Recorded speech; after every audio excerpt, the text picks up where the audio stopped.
500 and growing. Podcast.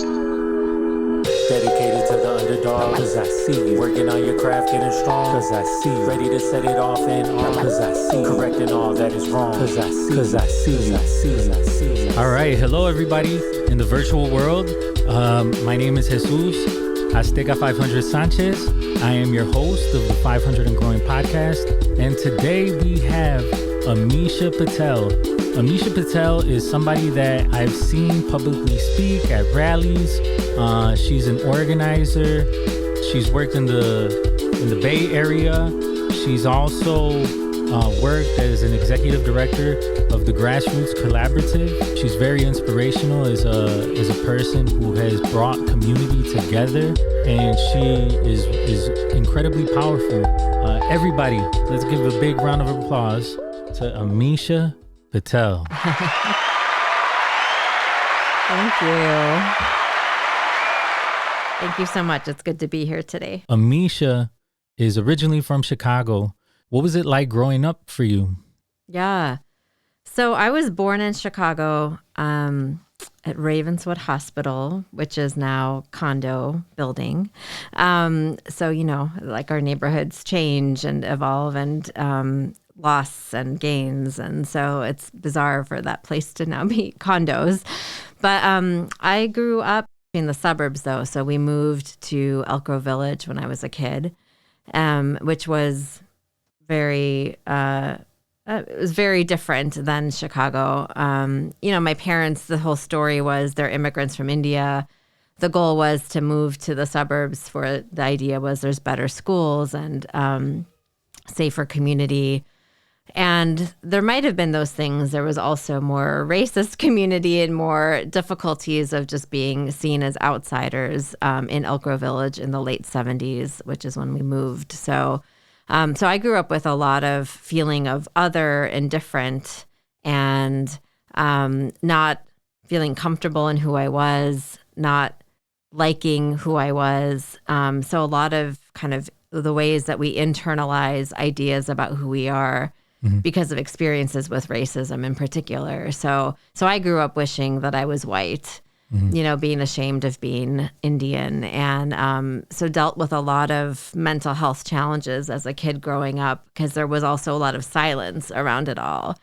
Because the idea was, oh, we made it. We moved to the suburbs and... Yeah, assimilate. Yes, exactly. So there's no room for like, oh, but wait, it's actually not easy or it's painful and it's causing harm. That's not part of that story, right? Like you're supposed to like, so yeah, like appreciate that you're here. That's right. Yeah. And we made it. We're here. Yeah. We're going to have to deal with it, but. Well, that even though we have to deal with it, it means that you're acknowledging there's a problem. Okay. And so that's not necessarily what happened in my family, you know, like it was just a lot of silence. Like it was even too scary to even name the stuff that was happening. Uh-huh. So what happened was I swallowed it all, right? Like there was nothing that countered that narrative. It's not like in my family, people are like, no, you're actually beautiful the way you are. Well, my dad did a little bit of that, but I couldn't hear it in that, you know, back then it was just the drive and to want to be accepted and to be okay and to not have things happen to us was just so much bigger, right? Yeah. Elk Grove Village, I've been there. They have like subdivisions. You know, it's a well-to-do suburb. People live comfortable there. What was it like going to school? So were you the only Indian student in the class? Yeah. Well, I'll say, you know, when we moved there, it was a new subdivision of houses. So literally across the street was cornfields because it was all farms until it wasn't. So my experience of it was that it was a kind of a newly middle-class community, but like still kind of people who came from the working class who were able to buy a home, you know, whatever, 45 minutes from Chicago. And so there were a few other South Asians, but we were, you know, there were a handful of us. So I wasn't the only one, but it was vast majority white. There were even less Black and, you know, Latine people. It was a handful of Asians and mostly white kids. So yeah, it was, you know, the first day of school where, you know, the teacher has no idea how to say your name and that kind of like feel. And actually, so and not a lot of people know this, but I actually, my mom took me into preschool, to a preschool when we moved out there. And the kids started making fun of my name, and the teacher didn't do anything about it. And so she took me out of that and put me into a different preschool and introduced me as Amy. Mm-hmm. So that was the kind of from the very my earliest experiences in Elk Grove Village was, nope, Amisha is not okay. You're Amy. And so I grew up being called Amy. And so the first day of school, they would hesitate. I would know they would be at my name, and I would say, no, just call me Amy. Mm-hmm. And so, so that's just I think a lot of that kind of internal crisis around identity and who I am and not feeling like I'm okay, not feeling like I'm enough, was very much a lot of what shaped me. So I grew up in that type of situation as well. I grew up going to a school in the suburbs in my early childhood, and I was pretty much the only brown kid. Like if you saw the class picture, it was like white, brown. White. They would do those things like bring your baby picture in and guess who it is. It's like, okay, well, sure, that that worked for the white kids because you're like, oh, that's you. But for us, it was pretty obvious who we were. Yeah. Yeah. And there's definitely like an identity crisis that I've gone through, a lot of overcompensating, like we were talking earlier, as far as like character defects that I've created throughout my life. I was just like, I created this alter ego of not necessarily really coming to terms with who I was and having serenity within me and having this brown complexion that now I've learned that is very beautiful. And that even though I have those scars and those wounds from like that development stage of like finally accepting myself for who I am, there was a lot of insecurity that I was showing that may have come off earlier in my life as cockiness, that may have come off as like a person that's not totally confident, but is trying to act like it. And so did you go through any of those growing process? I would say my insecurities showed up as, people often thought I was just like mean or mad because I would not talk a lot, and the look on my face would give the expression of being mad. Man, I totally feel that. I got resting bitch face syndrome. Yeah. So it's so funny because there was one time where my face does things that I don't understand.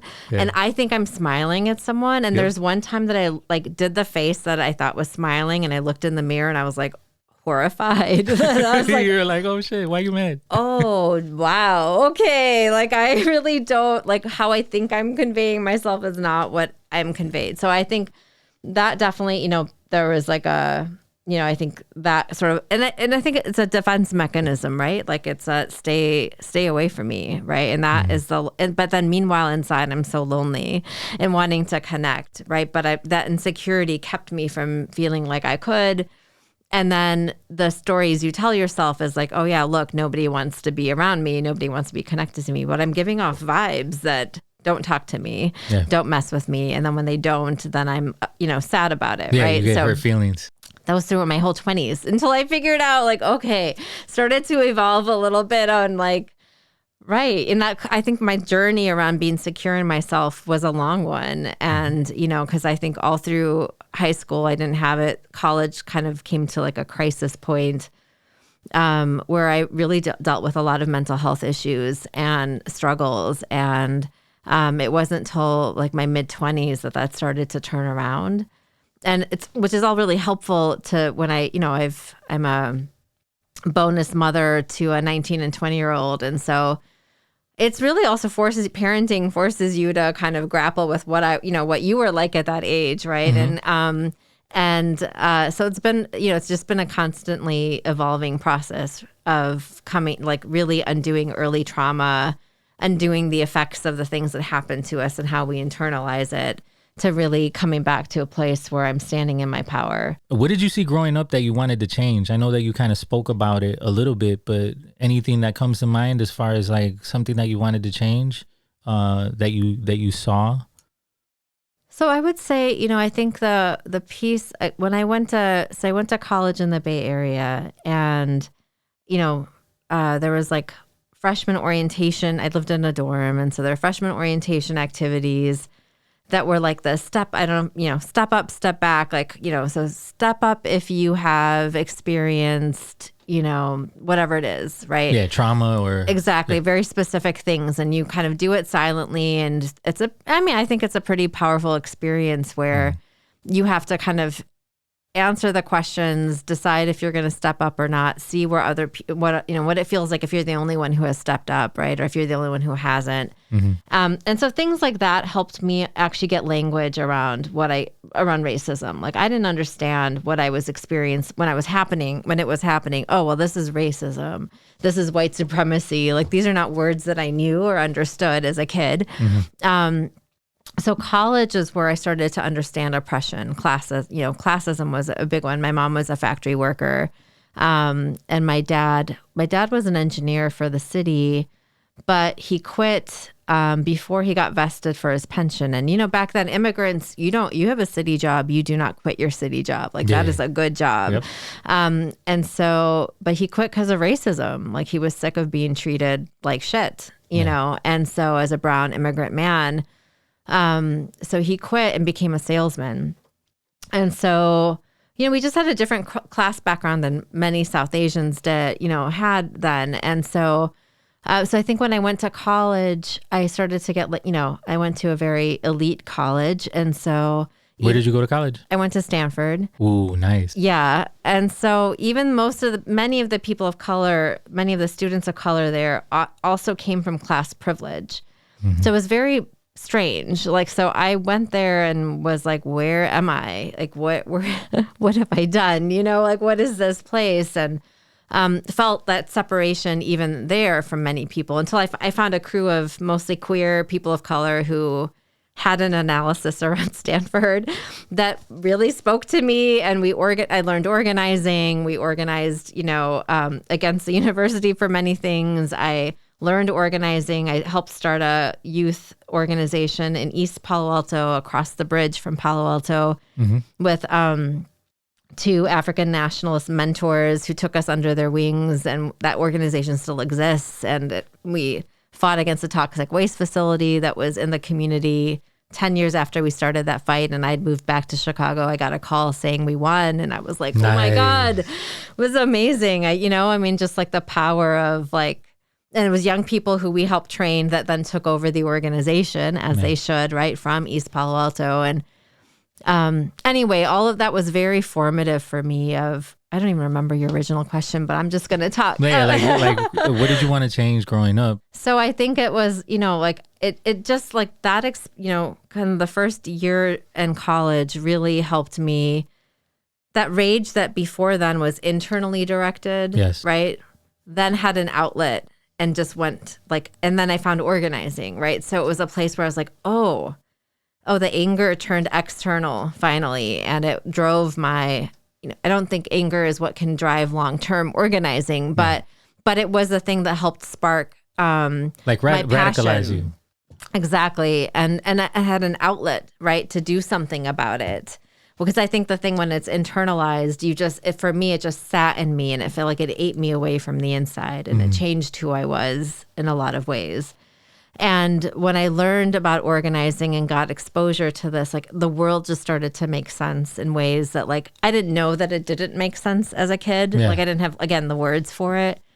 But when I found them, it just helped me understand so much more. Right. And what my role in the world could be. And that's where I started organizing when I was 19 years old. And I think that, correct me if I'm wrong, but I think that even the validation of mentors, of somebody being the way that you're seeing the world is not wrong.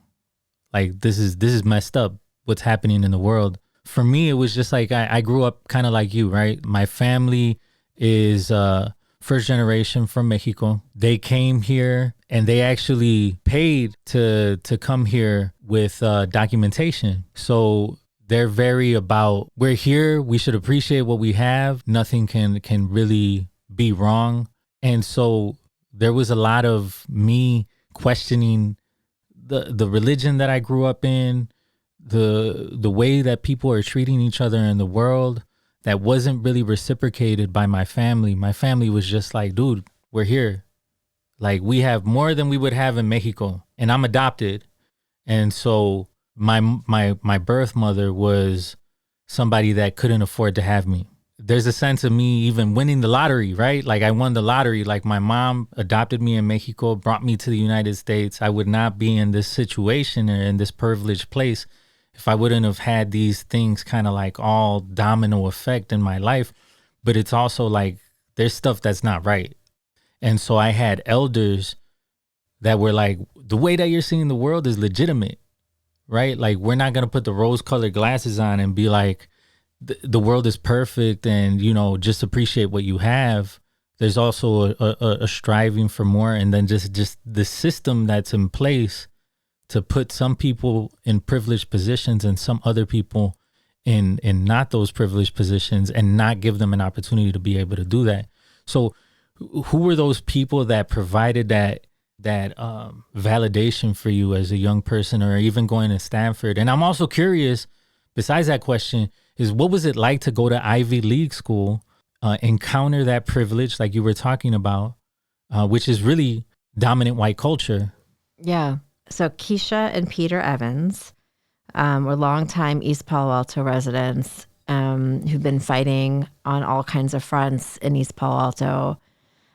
Really took us under their wings. And these three Stanford kids of color, none of us were Black, 2 Asian and 1, Latino. Mm-hmm. All of us queer. I wasn't out then, but to myself, but turned out all of us were queer. Mm-hmm. And they I remember sitting in their living room and just like listening. I think that's where I learned organizing, was like, you have to listen to be an organizer. And just feeling amazed and so lucky that I got to be in their living room, listening to them, hearing about their perspectives and their approach and the work they'd been trying to do and where they thought that we might be able to be helpful. And today is actually the homegoing services of Peter Evans. And so he just died a few days ago. Rest in peace. Yeah. So I'm really feeling them, and there's so much gratitude to being able to get to know them and learn from them and build with them. Was, just how lucky am I, this kid of immigrants in Chicago / Elk Grove Village, to get to, be in this living room in East Palo Alto, just like being treated with such warmth and generosity and trust. It was such a gift. Mm-hmm. So they were my first mentors, helping me understand like the community, helping to like encourage us to like play that. They were really, they were elders. Like, they really, like, the idea of engaging young people was very exciting to them, and they were really supportive of us doing that, and really nurtured that organization growing into what it was. So they're the first people who come to mind, and the first people who helped me. Like, I started to kind of see what was possible. And the other 2 people who really impacted me around that same time were 2 Western Shoshone sisters named Mary and Carrie Dan. And my freshman year of college, there's like many colleges have things called alternative spring breaks. So it's like, you don't go party in Florida, but you do like community service or service learning somewhere, right?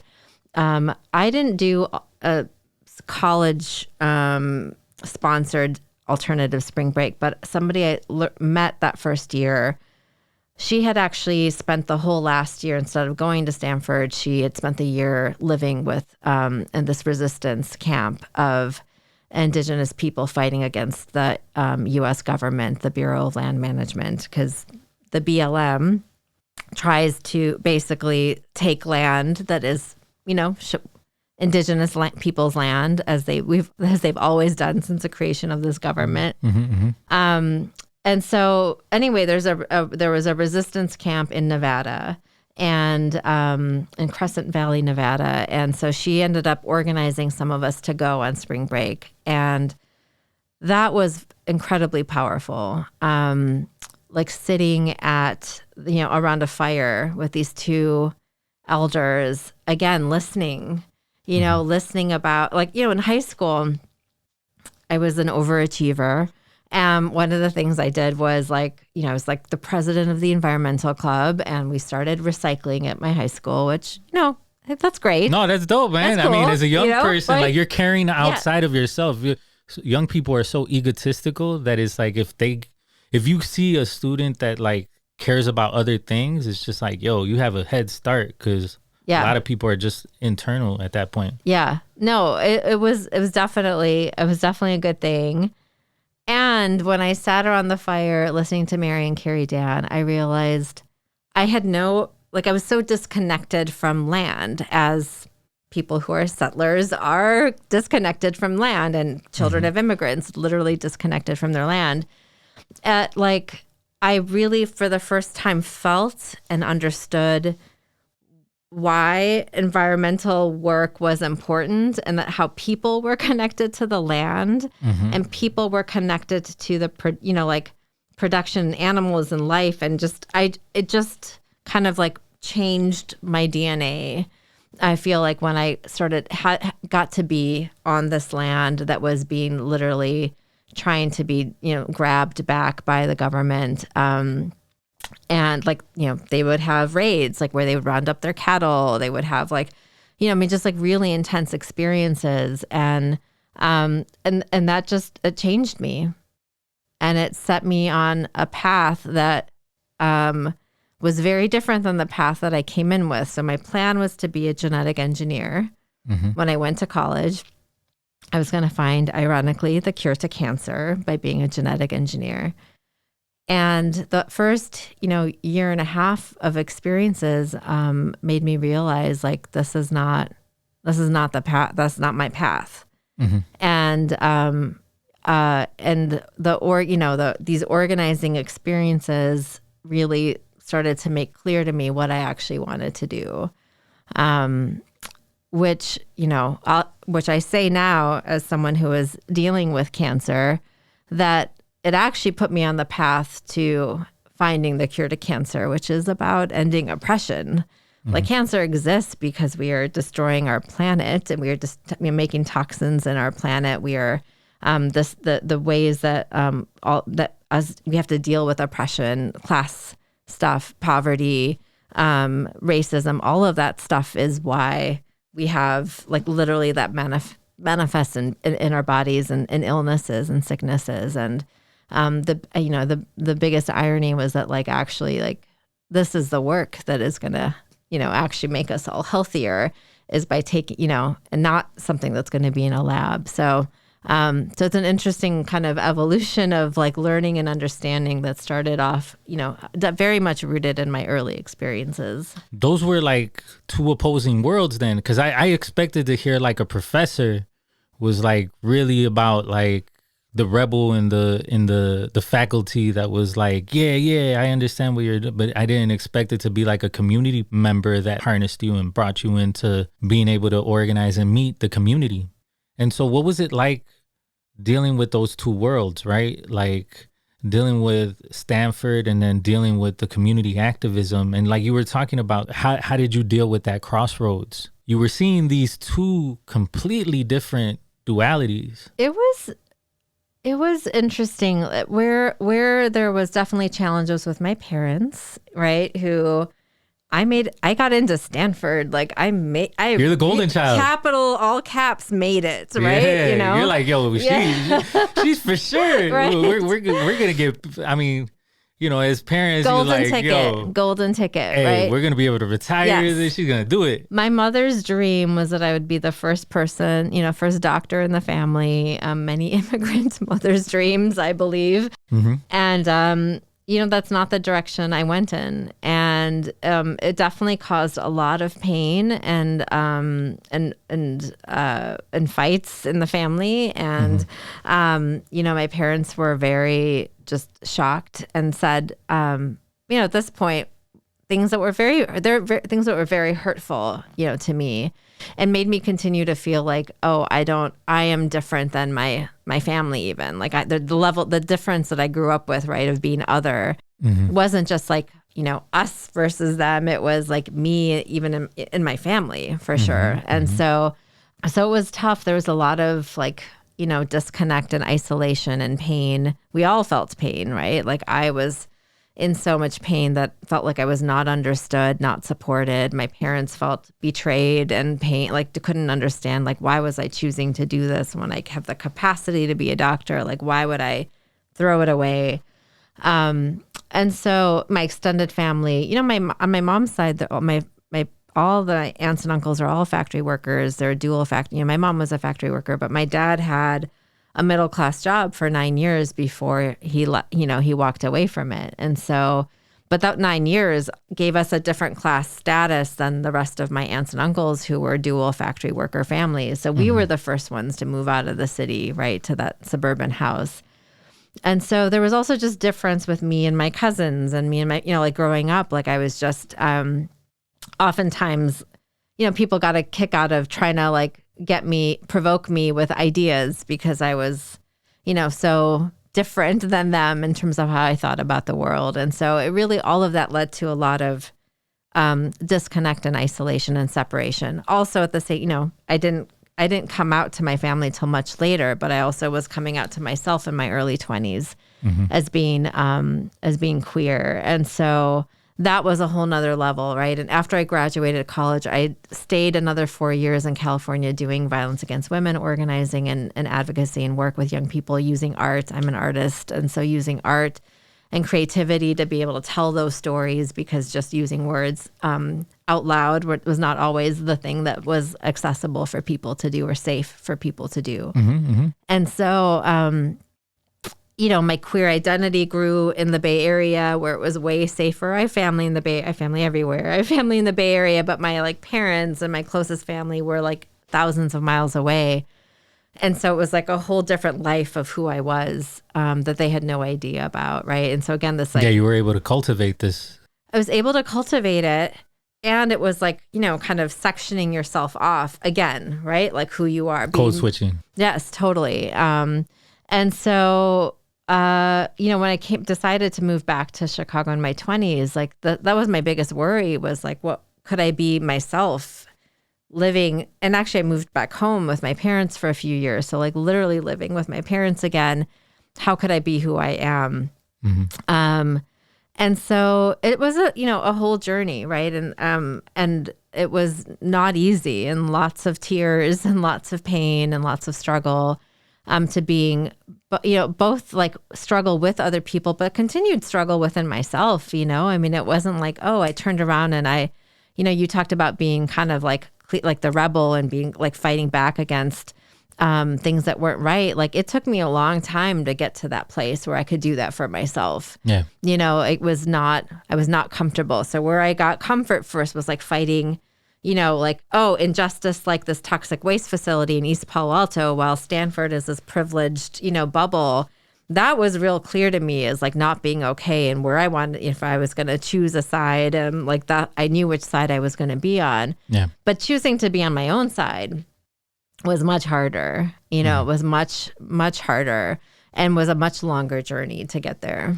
I mean, I think it's a lifelong journey, right? Like, one of the things that I want to achieve in my life is like real serenity, like complete serenity, right? Like there are all these external things. Like I'm the black sheep of the family.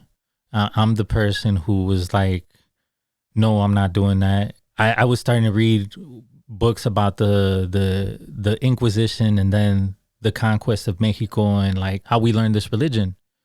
And so it's just like a sad story when you read college versions of this story, not like the washed down, whitewashed versions. And so there was a point where I was just like, I can't be part of this, man. Like it just doesn't feel right to me. My mother, although she was hard to change, I was doing hip hop, and so I was hanging out with black people, and so she couldn't understand it.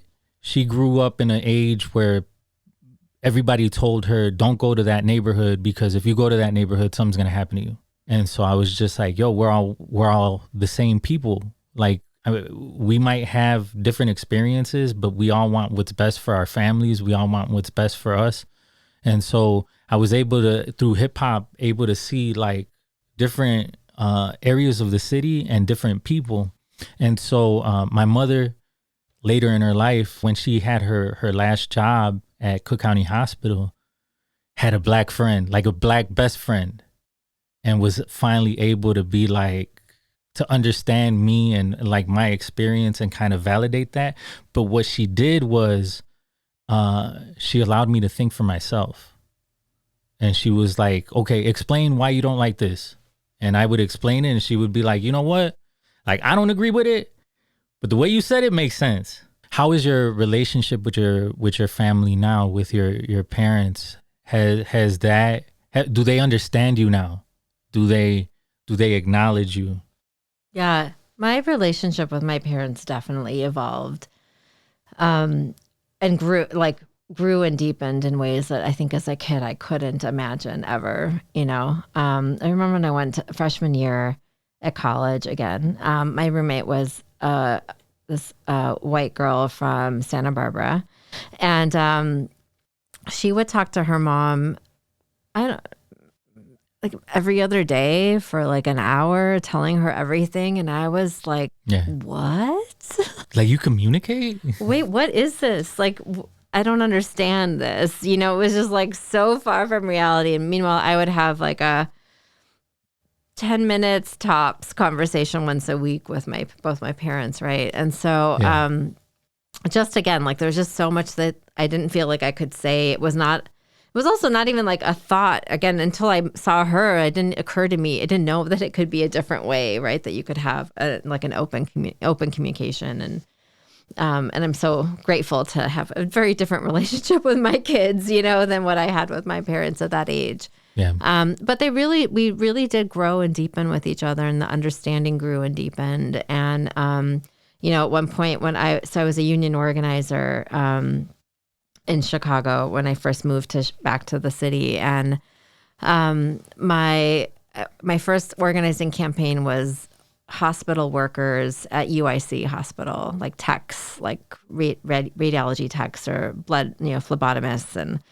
And so at one point I called my mom from the hospital and I said, well, Mom, I'm in the hospital every day, and this is the closest you're going to get to me being a doctor. You know, it's nice. like Hey, you better appreciate it. She could laugh, right? 20 years later. So, you know, I think always still, my father passed away a few years ago, but like, you know, I mean, they were tremendously proud of me.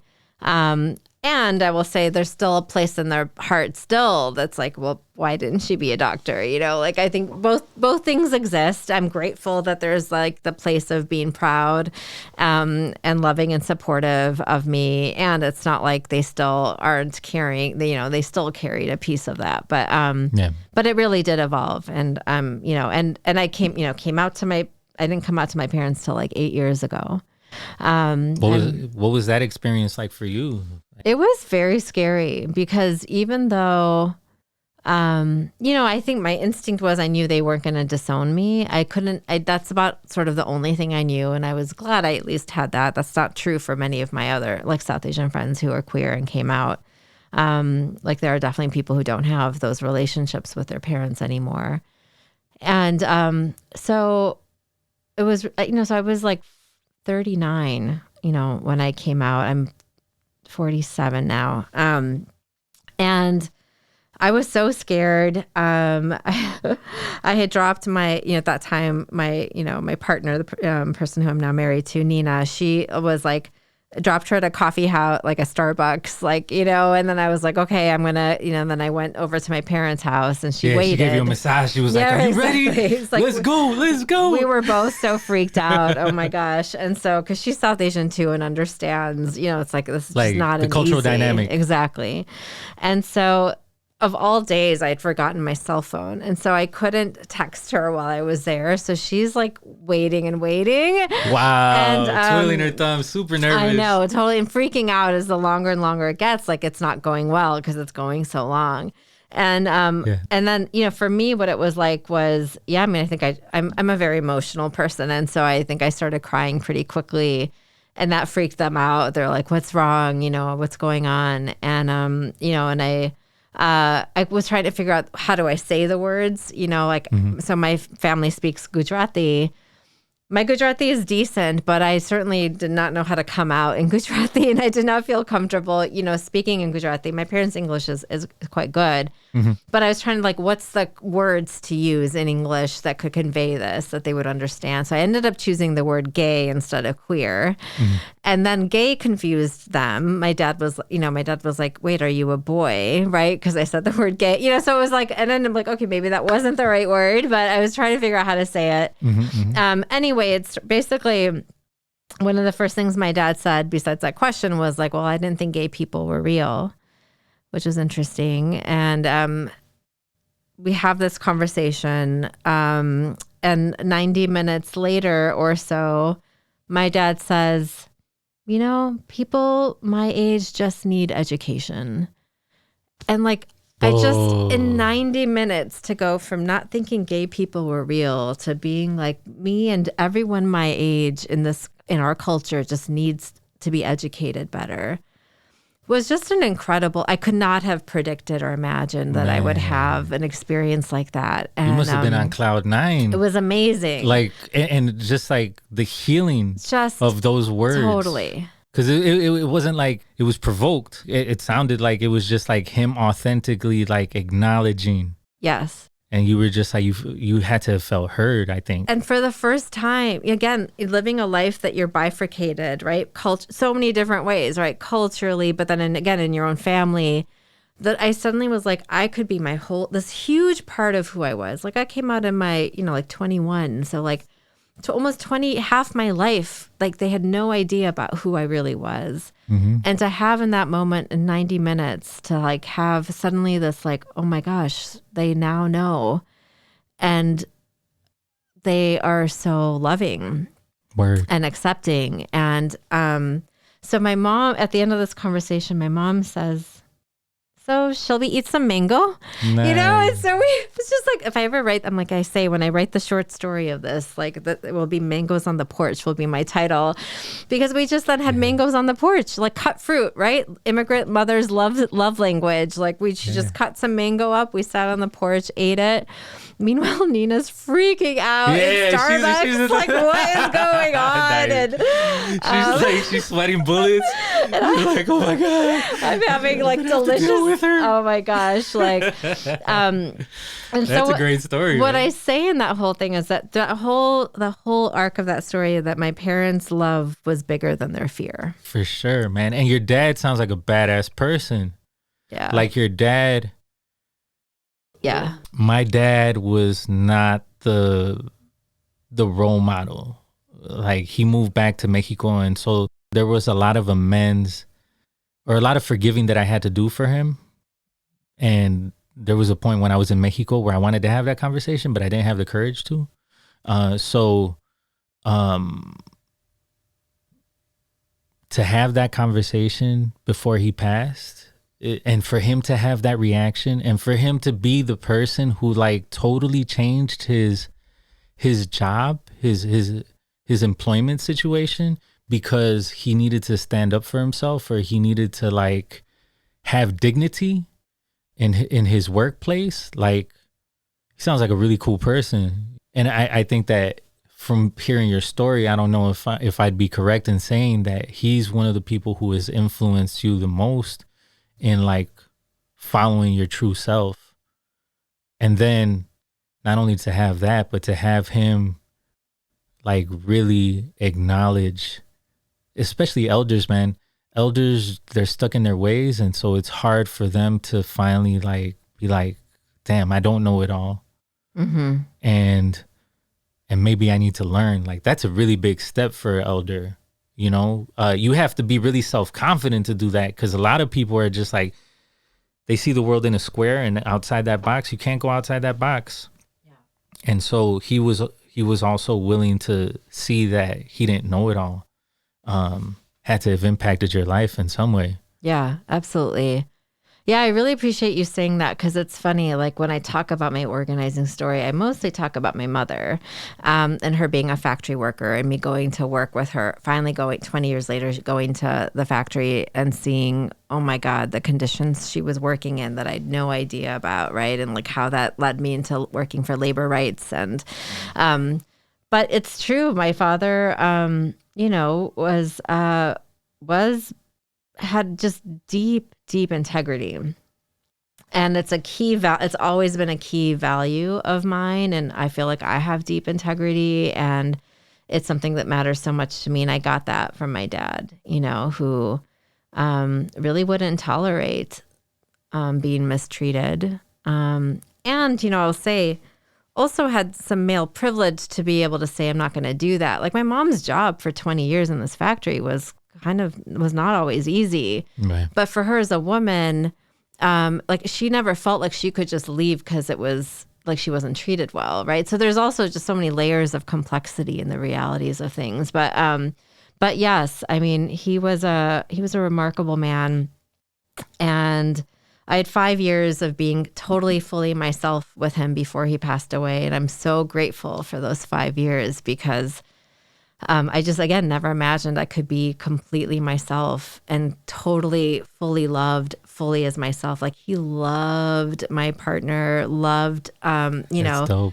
Ayush and Varsha, who, came with the relationship and my children. And, the first day he met Varsha, she was like maybe 9, I can't remember, 9 or 10. And we arranged this gathering at a park. And they played all day, all afternoon, played Frisbee and all this stuff together. And at the end, Varsha looks at him and says, what should I call you? Because it's, my father, right? And I'm whatever, like dating her mother. And and he, without missing a beat, he says, call me Dada, which is the word for grandfather in Gujarati. And so like it just was really powerful. Like it was just that easy, again, to love fully and accept fully. And even though the understanding was still growing, right? And I think my mother is the same way, where like she may not understand it all, but she's always shown up with love first. Mangoes. That's right. Like that's a really big step. Yeah. I think that by her bringing the mangoes, she was like, we're gonna normalize this. Like this isn't a special moment. Let's do what we always do, and like just have a communal experience and love each other. And so that's a really big step. A delicious communal experience, right? Like the best way to end that. That's a storybook. Like yeah, that's an incredible story. So what were some of those moments that you kind of stood at the fork of life? I mean, we've kind of talked about that, but like where you had to make a decision to become the person that you are, and you've kind of talked about that. But is there anything else that you would want to include in that chapter of like? I mean, I think the other thing I would add, right, is just the journey of my health, in terms of like major moments in my life. So 2009 was when I was diagnosed with pre-cancer in my uterus. And I was 34 at that time, if I did that math right.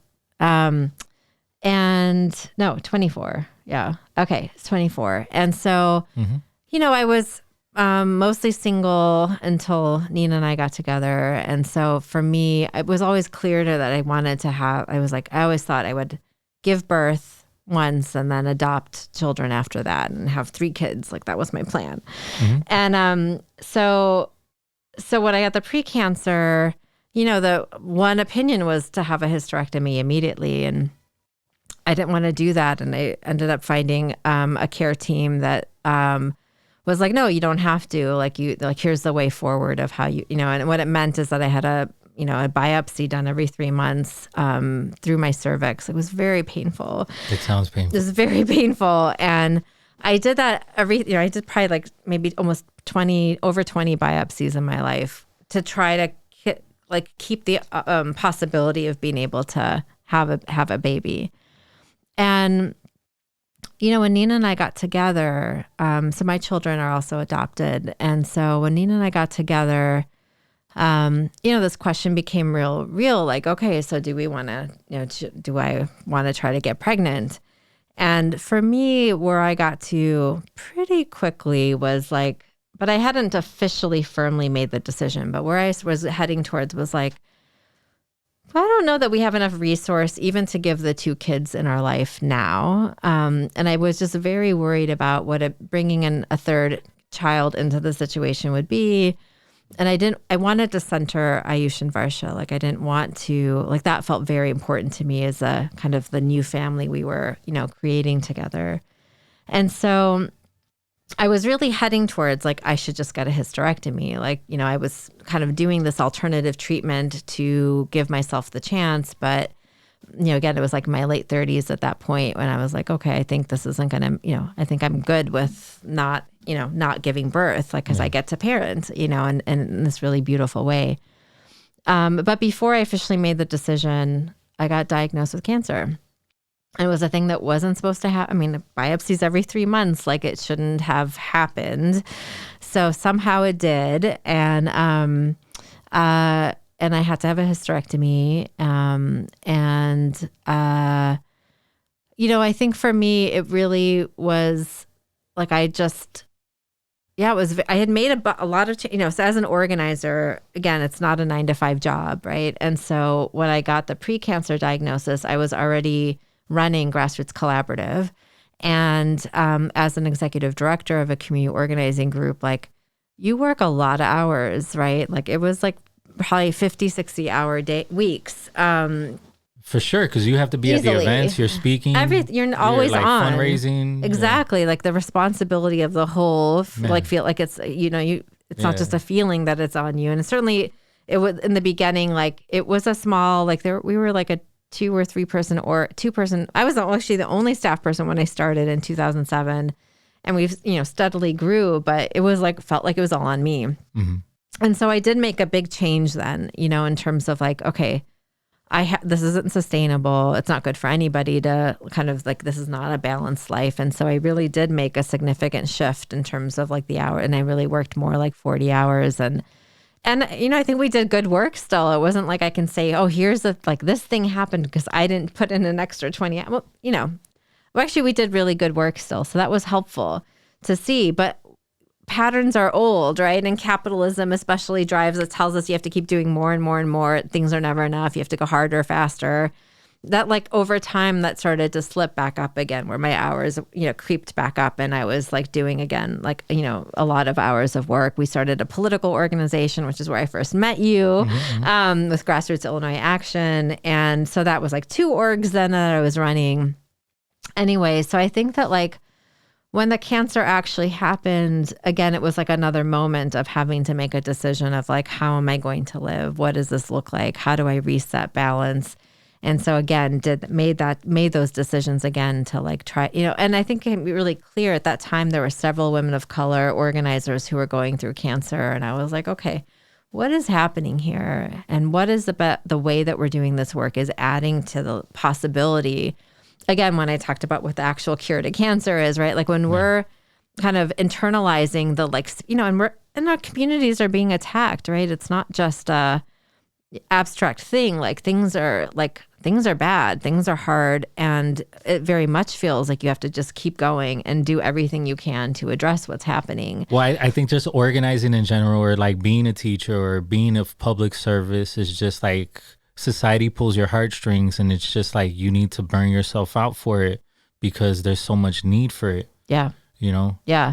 And this whole grappling of like how, that I had to do, and I don't know if you relate to this too, of like, it doesn't feel good to set a limit and to like decide to turn, it feels like you're turning your back on the community or the people that you love and care about.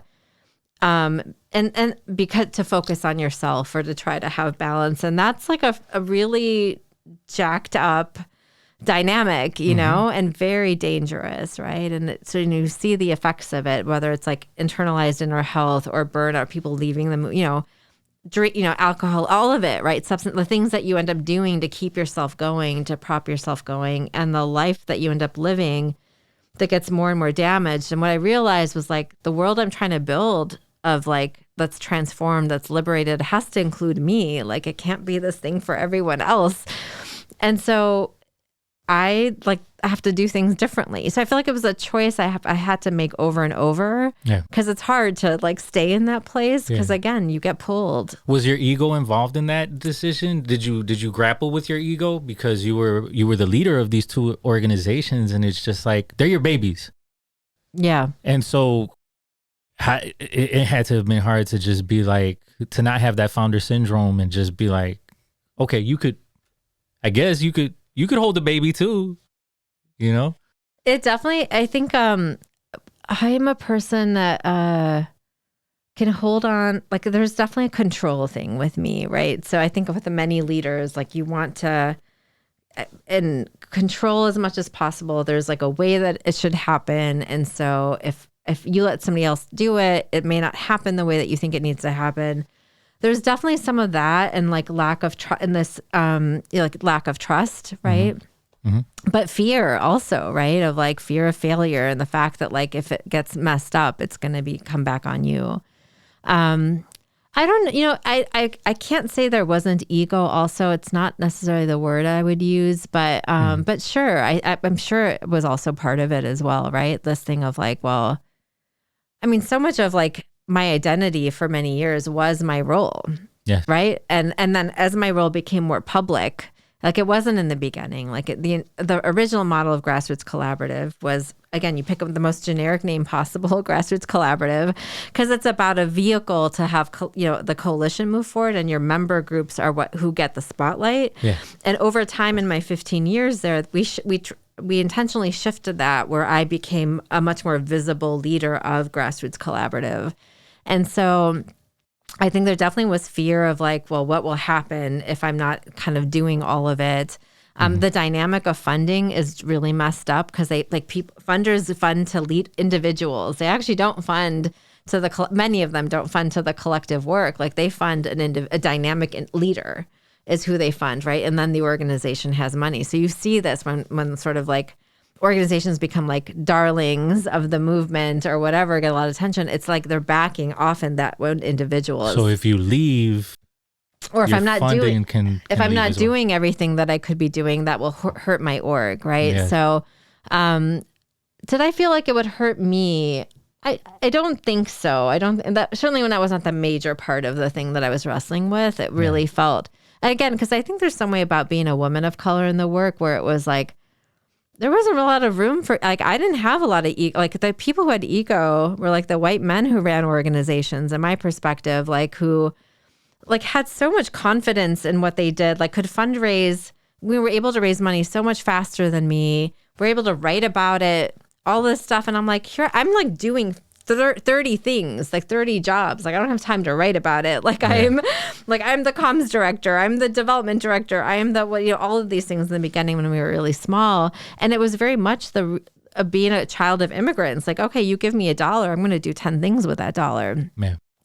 Even though, and like I think people who are not women of color, like that's not like, no, I need $20 to do the one thing, and we're able to get it often. And so I do think a lot of it was just like how, like, I think, as much as we have grown, Grassroots Collaborative has grown in 15 years, we're still in 15 years, like, I still think like what the money we were able to raise is still like a drop in the bucket compared to what other organizations led by men. And some of it is our politics are very like, we're take on corporate power. So we take on rich people. So people who have the money don't necessarily want to give us their money, you're right? going to be coming after me if I give you this. It's a complex situation, right? But anyway. Yeah, one of the biggest things that I've done recently in my life that has really been impactful. Well, the first thing is that I've had children.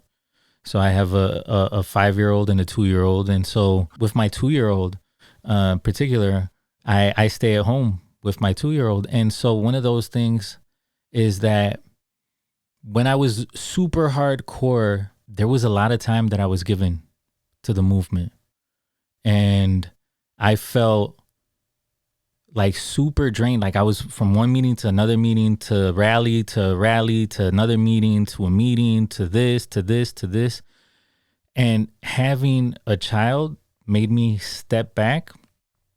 And then during the naps, like you were commenting on some of the artwork that I'm creating, I was able to like remember to like feed that part of me.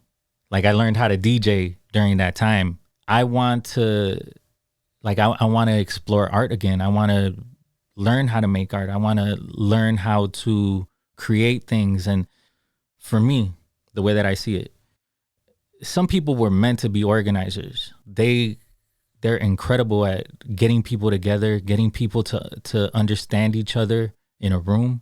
I definitely feel that making art and like creating. And so that was a crossroads that I needed to make, where I was just like, I'm going to focus more on my family. There are a lot of organizers' kids, a lot of people who have leaders in the movement, who were leaders in the movement that were their parents. And they're so resentful to their parents. I mean, we meet them all the time. I don't know if you have those conversations with people, but they're just like my dad or my mom. They were always at meetings. They cared more about the movement that they cared about me. And so I want my children, especially being raised without a dad, for us to be able to experience each other and for me to be present, because it's incredibly important for me to be present, especially not having a dad that's present in your life. And that move to Mexico, so it wasn't even like I could see him. It was like once he was gone, he was gone. And so I'm really blessed to have like a really great partner. And we talked about cancer is just like what I found out through my mom passing and through uncles and other experiences is that, you know, even in retirement, like you could go through your whole life waiting for your retirement. You get retired, you live 10 good years, 5 good years, and then something happens to your body that doesn't allow you to experience it completely, or you just stop existing, right? Like you pass away. And so you're aiming for this blissful moment in your life and you never reach it. I realized that like I need to enjoy living right now, you know, and so I need to be present right now. And so that was a decision that I needed to make. Was there any decision that anything like that come to mind? Yeah, I mean, I think I had like 10 thoughts and as you were talking about that. I mean, I think, you know, so last year, after being 5 years of being cancer free, my cancer came back, which is really unusual, right? You know, when you hit the 5-year mark, you think, okay, I made it. And I did. You know, I thought I was like, okay, like this is a huge marker. And in some ways it's a bit kind of random, that 5-year mark. It's not like, you know, the science, even the data, people just don't do long studies of folks. So they don't go often past 5 years, which is what I learned. Like the 5 years is kind of like a random number based on like data. They stop researching after that. So, but it came back last year and, you know, so it's metastasized. So it was like kind of all over parts of my body. And I think that it very much, I mean, even before that though, like just the first round of it and even like, you know, the pre-cancer thing, like it definitely did like shift something, but it's continued to shift it as in some ways, you know, really it's like, you know, death is just in my face right now. And if you think about the long, you know, organizing in a long arc, which is really what we need to move into doing more rather than just like, you know, what can we win in the next 5 months? It's like the kind of change we want to make is going to take a longer view. When you think about a longer view, all of us have death in our face, right? Like, you know, but I think I'm much, you know, very aware of it. And really the decision has to be for me over and over is like, how do I want to live now? And staying in the present is really hard, right? Because you know, if you stay in the past, you can rethink your decisions you made and like regret things, and that's not helpful. And if you go to the future, you can just like freak yourself out about a thing that hasn't happened yet, and that's also not helpful, right? And so, my challenge is how do I live and stay grounded in the present as much as possible, and that's a cultivation of a practice that is very, you know, can be very difficult, especially when there's, you know, a lot of worry and fear that is up.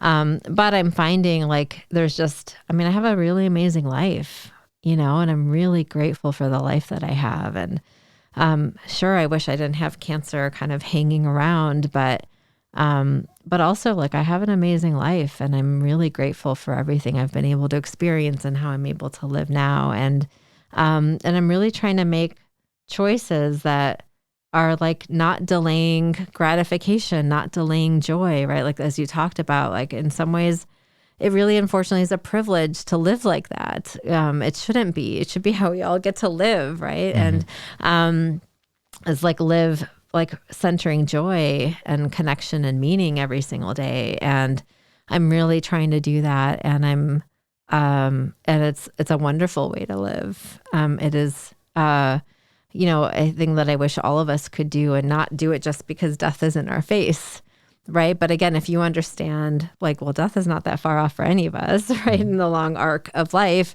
then like, how would we live, right? Like, what are the choices we would make? And I do wish, you know, when I'm hearing you talk about the kind of choices you've had to make, like, it makes me sad that we have not figured out how to build a movement where we can do kind of all of it, right? And there's room for all of us to play the roles that we want to play without giving up major parts of our life, whether it's our own health, whether it's our kids, our families. And the reality is, like, we haven't figured that out yet. It is really hard. And burnout is real, man. Like, you get ground down to like a pulp, and then you kind of got to scrounge everything up and bring yourself back together.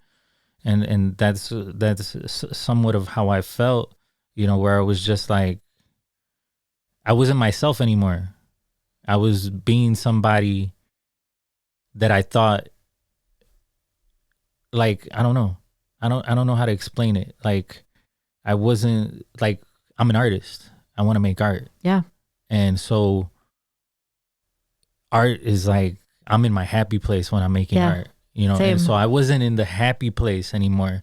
And although, like I said, that work is important, and there are people whose gift is to make that work happen.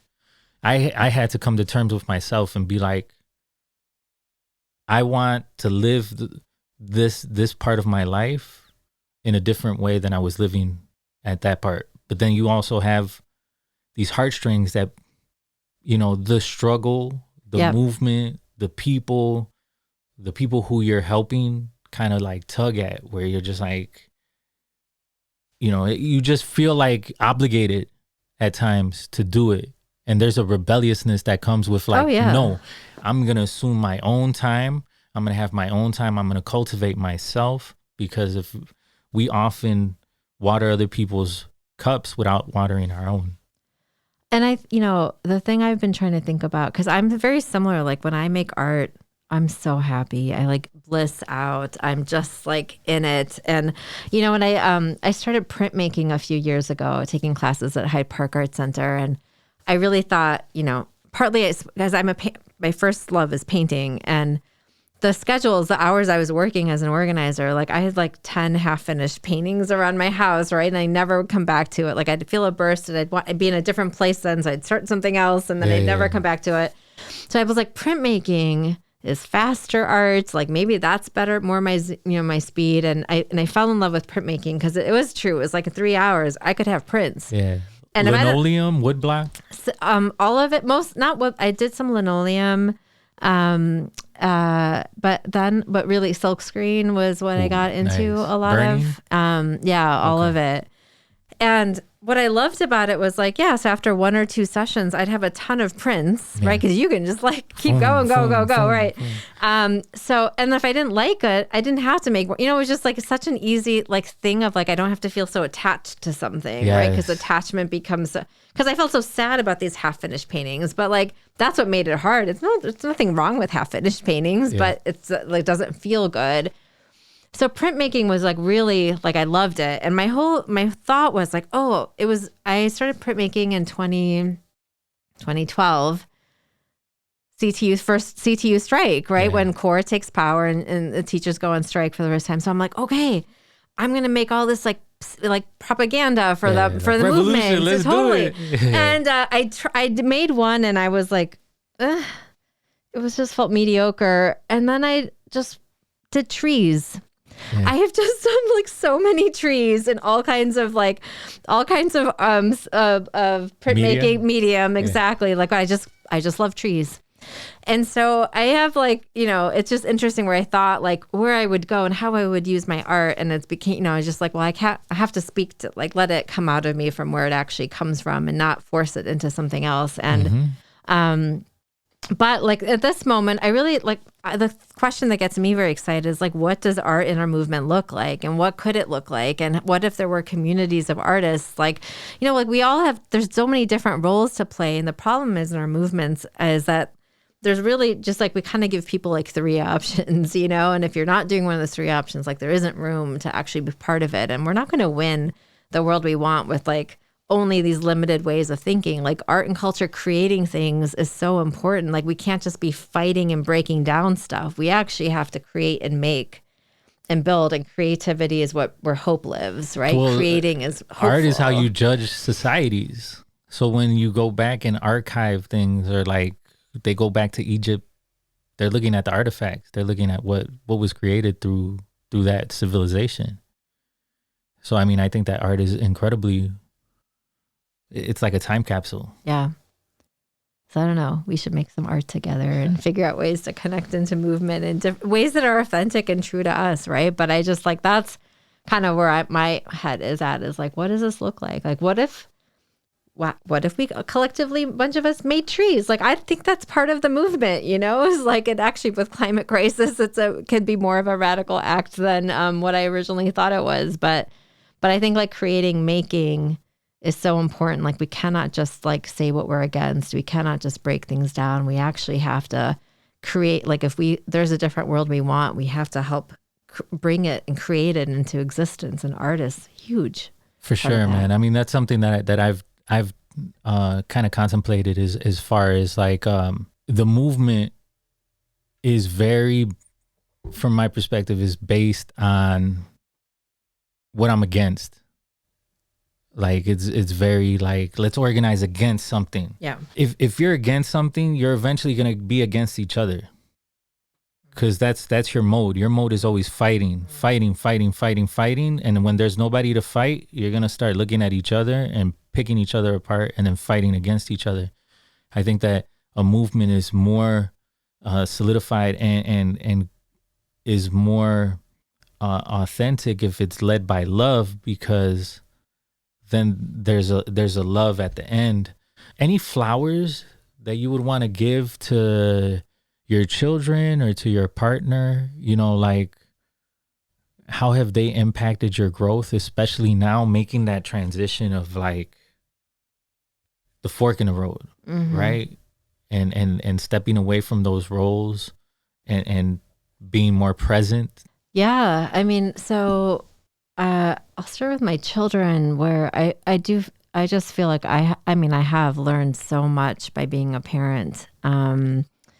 And in particular role, it's traditionally I don't love the word step parent, but I'm a step parent. And I think that's just it's a challenging role, but it's also really interesting where, I feel like there's in some ways more room to figure out how to relate to them on my own terms than, the box that I think sometimes being labeled a mother or father gets, kind of puts you in. And I think in the last couple of years in particular, I've really, I'm just our family's been through a lot, right? My kids have been through a lot of early trauma. They were both, in institutions when they were, in the early days of their lives, in orphanages.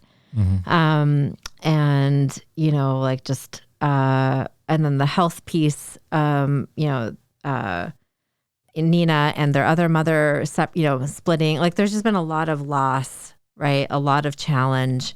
But they've also, had, again, we talk about love, and that really resonates with me of how does love be at the center of everything that we do? And obviously in parenting, love has to be at the center of it. When we're feeling fear or anger, those are things that destabilize the relationship. Of course, that comes up, right? But if you live in that space, it can be so damaging. And I've really learned how to love through my children in a very different way, and how to especially for me as being someone who was perpetually single, it was like my life was about me. Like, yes, I was a daughter and I was all these other things. And You're of also course, the baby too. Yeah, though. exactly. Totally. Right. I'm the I'm baby. an only child, Yes. so I'm the baby. Right. It's all about you. Everything's It's about me. Yeah. So, like, I think like my learning of like how to like put their needs and what they need and, like at the center. Right. And sure. that doesn't mean that I'm out of the picture. Right. Because that is also problematic. Right. When you as a parent, it's all about your kids and you lose yourself. Like that's actually not the model either. Right. So, I've just learned a lot through them and how they have, each of them in very different ways have handled challenge, handled adversity. Like the pandemic was really, really brutal for all of us, but for teenagers, it was particularly challenging. For sure. And to see like the impact on mental health, on just like emotional growth, on like, it was just like, it was very intense. And I like, they're just continue to grow and evolve and become more and more amazing, like in their lives. Right. Like the conversations I'll have with Varsha, our daughter, like, it's just so like, there's such a, like, my God, if I had the emotional intelligence that she has at 19, like I didn't have that till sometimes I don't still have it, but like, you got a head start. Right, you got a head start. It's really, it's just like, wow, it's so cool. And we're at a place now where we're sharing story. It's been really good for me to be like, oh, when I was 19, this is what it was like. Right. And here's what I struggled with. And I think that's been a very important evolution in our relationship. For sure. With Ayush, again, I think like the ways that things impact boys and the room that boys have to share and feel is just like so different. So it's been really learning how to connect with him and meet him where he is at instead of like where I think, where I want him to be at or where I'm at, and I think I've learned a lot from that as well of just like listening and asking questions and, and really trying to like, and also figuring out ways to like, support and validate the struggles that, support him as, as he's going through his own struggles as well. And to be really clear about like his brilliance and how good he is in a world that does not affirm brown boys, brains and hearts and goodness. Right. And so, I'm just so grateful for both of them and love time with them. And it's such a gift to have time with them. And in a way that I really, again, just am so lucky and I'm so lucky to have. My wife, Nina, she, like, we've kind of been through hell these last few years, right? We got together kind of later in our lives. Like I was, 39 and she was in her early 40s. And, to like kind of face the challenges that we have faced, it's hard, right? Because it seems very wrong. Like, wait, we like, and I think she still holds out like 40 more years. And I think I'm trying to put my brain there, but it's really hard again when like I have death in my face. It's really hard to kind of decide that place, but that's a better place to decide than to like decide I don't have it, so I'm trying to get there. But she's incredible. We've just been through, just are going through, it's not over, right? Like going through so much together, and we have, she's just got such a deep capacity to love and to give and to care. And that's been true for her as a parent. It's true for me for her as a daughter. And it's definitely true as my wife. Like, I just can't imagine going through anything like this without someone like her by my side. And, really just appreciate, I'm so glad we did get together, and we did have, even if, it may not be the 40 years that we have, but like, again, just similar with my dad, that I had 5 years being fully myself. Like, I'm so grateful that I have, For sure. Going on 9 years fully, in this incredible, kind of journey together. Love of the ages is how I feel. To get to have any of that is like, it's just, my gosh, how lucky are we? How do you prepare yourself to talk the truth to power? Like, we are conditioned to stay silent. Don't raise your hand. Don't stand up, right? Like, even from school, like, there's a mechanical way that we're conditioned to be. I think, for me, taking, kind of speaking truth to power, is definitely a radical act given what I know of my family and my family history. Like I actually think, and especially as like for the Indian women in my family, it's really like it was silence, was sort of the like kind of the conditions that they were in was about being silent. And I don't know, and I imagine people were subversive, they were because of course, like there's like ways where you sort of break out of it. But I think, it's not been a place that's been naturally comfortable for me to like, to speak boldly, to like be at the center, to be visible, right? Like again, growing up in a very white racist community, invisibility was the goal, right? Like I don't want, like, no, don't notice me. Like I want to blend in and I couldn't. And so that's perfect, man. That's my life. Yeah. I cannot blend in. I'm a sore thumb, but go ahead. Yeah. So I think for me, it's been like a challenge, definitely of like, okay, in my own battle of like, no, I am the right person, right? Because there's all these voices in your head, like you're not enough, because it comes from all of the stuff, right? Being told you're not enough, you're not right. The things that you tell, all young people get told, be quiet, shut up, like don't, like just listen. It's not, all of that stuff, right, is in us. And so I think for me, it's, but I also have this legacy of, like my father, right, who did speak, who did like his act of rebellion was walking away from like this secure, stable middle-class job to go to a life of independence, but more, less money for sure, way more working class, but more happiness. Right. And so I do think there is, like all of that is in me. And so kind of gathering, like to me, I think it's like about centering like the people of which I am a part of, right? And like what we're trying to, what is at stake. And so that then becomes very clear, like, well, I can't be quiet with all of this at stake. Like it has to be spoken.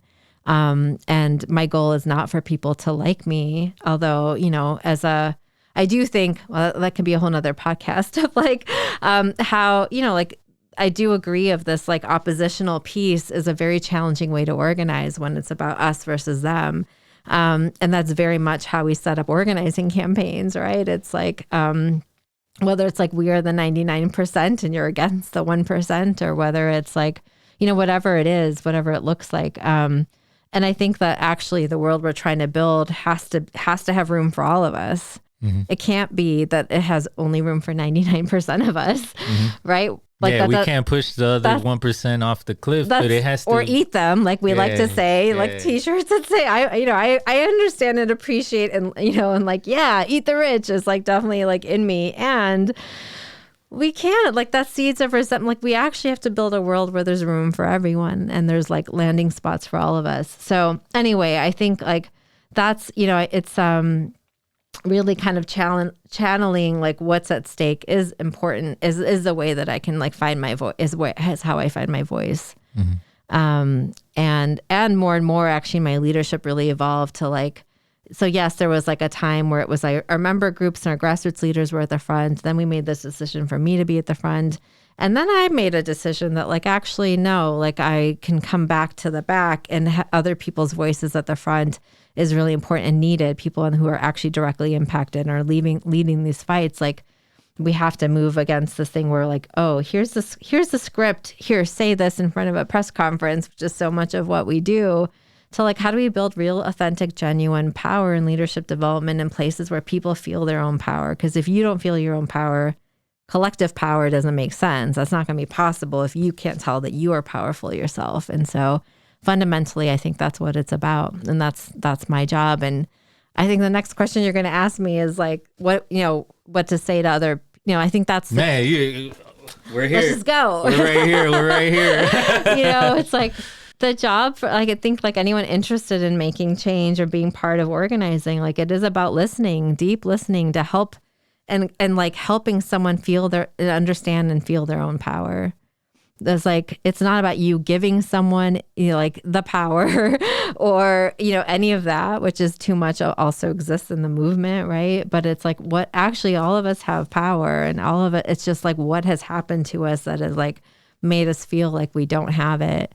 We don't have a voice, or we're not the right person. We're not the right kind of leader. And, the truth is like, that's all of that is meant to keep us all quiet and paralyzed. Right. And so I think that is the work, right, is to like listen deeply, because after listening comes understanding, and after understanding comes love. And so if we don't get to that place, like we can't build that movement based on love. Just to sum up what I've think I've understood about you is that sometimes we'll have a wound and we'll put a Band-Aid on it so it heals.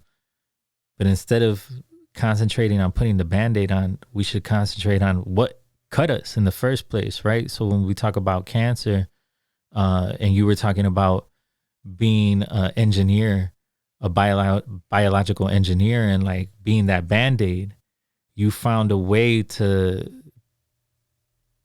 be preventative of having to use that Band-Aid, right? And that's the work that you've done. And it's really powerful. So thank you very much for coming.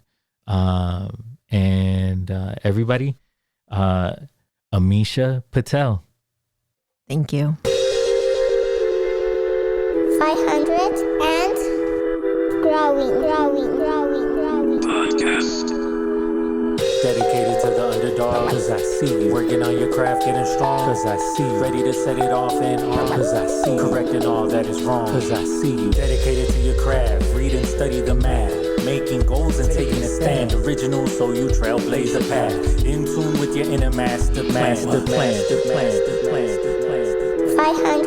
and growing. Podcast. Visit 500andgrowing.com for more creative content.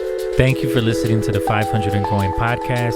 Please like, share, and subscribe. We have incredible guests lined up that will be sharing how they came to be extraordinary at whatever they do. And stay tuned. Follow at 500 and Growing podcast on Instagram for updates, and also visit 500andgrowing.com for more creative content.